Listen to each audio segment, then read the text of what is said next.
Can Conor McGregor now wrestle? Recently, training footage came out of Conor wrestling, and he's actually showing off some pretty nice techniques, bringing up the question on how much has Conor's wrestling improved. But quickly, before we get the video started, for those of you who may not know, I'm Juicy MMA, I make opinionative MMA content, and if you guys enjoy videos similar to this, hit that subscribe button, that like button, and that post notification bell. But anyways, let's get into it.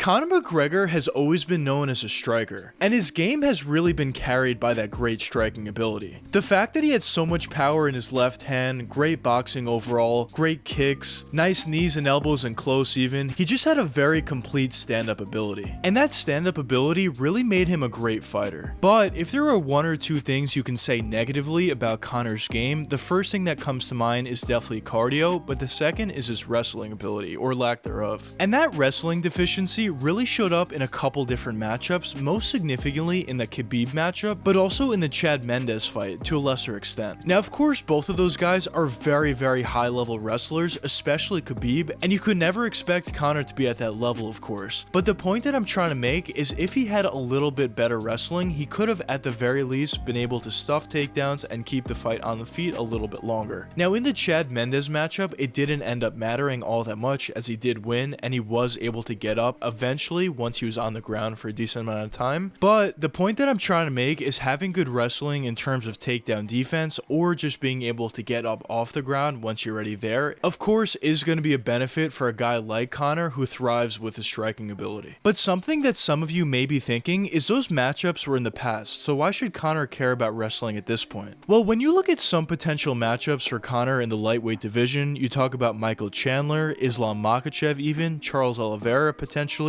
and all those guys have really good wrestling. Now, obviously, Charles Oliveira isn't known for his wrestling, he's more of a jiu-jitsu guy, but in a matchup against Conor, he would be able to take the fight to the ground relatively easily if Conor has the same wrestling ability that he did in the past. But if Conor goes to the welterweight division, some potential matchups there would be Kamaru Usman, Colby Covington, Hamza Chimaev even, and of course, all those guys also all have very good wrestling, besides Gilbert Burns, who's a jiu-jitsu guy, but of course would be able to take Conor to the ground. But basically the point that I'm trying to make is most of those matchups that I mentioned, and even some others that have been floating around out there, but specifically that Michael Chandler matchup, which I personally think is the most likely to happen out of all the other matchups, is going to force Conor to focus on wrestling a little bit more. Because for example, if he were to fight Michael Chandler, yeah, on the feet, Conor is certainly a better striker, but if Michael Chandler really wanted to and he didn't care about being the most entertaining fighter, he could easily take Conor to the ground and dominate him for 3 rounds. So I definitely think the fact that Conor is looking to focus a little bit more on his wrestling would be a huge benefit to him. But now, after the training footage that we have seen, should we consider Conor McGregor a good wrestler? Well, before I answer the question, let's look around the UFC and pick out a couple guys that I think are good wrestlers. Well, I'm going to jump around different weight classes, but some guys that I consider good wrestlers are Petr Yan, Leon Edwards, Sean Strickland even, and there's certainly a bunch more of examples of that. But out of those guys that I mentioned, all those guys I would certainly consider better wrestlers than Conor. But now the question is, should we consider Conor a good wrestler? Well, in my opinion, although Conor did show a lot of good things in the training footage, the real key would be to see how he utilizes it in an actual fight. If Conor is able to stuff multiple takedowns by good wrestlers, or if he went to the ground and is able to get up consistently when facing decent wrestlers or good wrestlers, then I would definitely consider Conor a decent to good wrestler. But at this point, solely based on the training footage that we have seen, I just feel like it's a little too early to say that Conor's a good wrestler all of a sudden. Now, of course, the fact that Conor has shown these abilities even in training is definitely a benefit to him because it definitely wasn't something that he's shown in the past. And one thing I will say is it definitely is very exciting for the UFC and the sport of MMA that Conor has shown the motivation to get back and make his comeback fight. Now, whoever Conor ends up going up against, assuming that he does come back, it's going to be a very exciting matchup to say the least. But in my opinion, based upon the star power that Conor has, I don't think the UFC can put him in there up against a Can. I feel like they need to put him in there against a decent level opponent at the very least, but more likely a very high level opponent, making it a difficult comeback fight for anybody. Now, one thing that I want to mention is a lot of people tend to think that Conor's washed up at this point, and although I personally believe that the best days are probably behind Conor, I don't necessarily think that Conor's completely done in MMA and he wouldn't be able to get a win against basically anybody. I definitely think Conor still has a ton of talent, and even some of those elite names that I mentioned before in the video as potential matchups for Conor, I definitely think there are some winnable fights in there. For example, that Michael Chandler fight. If Michael Chandler really wants to play it safe and just wrestle the whole time, he's probably going to dominate Conor, but if he wants to keep the fight on the feet and try to be entertaining like he has been in his most recent fights, then I definitely think there's an opportunity for Conor to catch Michael Chandler and get a knockout. And I see something similar for the Charles Oliveira fight. If Charles wants to keep the fight on the feet, of course Charles is a lot more skilled than Michael Chandler, but he definitely has a propensity to get hit, so if Conor could hit him with that left hand, he can knock out anybody. So there's also potential for a knockout there. I definitely think there are winnable matchups even among these elite names for Conor at this point. But of course, I wouldn't necessarily say they're likely. But I guess we'll see what happens for Conor McGregor going forward in his career and who he does end up fighting next and how long he does end up fighting in the UFC. Hopefully for his sake and for the UFC's sake, he fights for at least 2 or 3 more fights. But anyways, let me know what you guys think in the comments. Do you think Conor McGregor should be considered a good wrestler at this point, or do you not think so? But anyways, I hope you guys enjoy the video, and if you did enjoy it, check one of these 2 videos popping up now, and until the next time, peace out guys.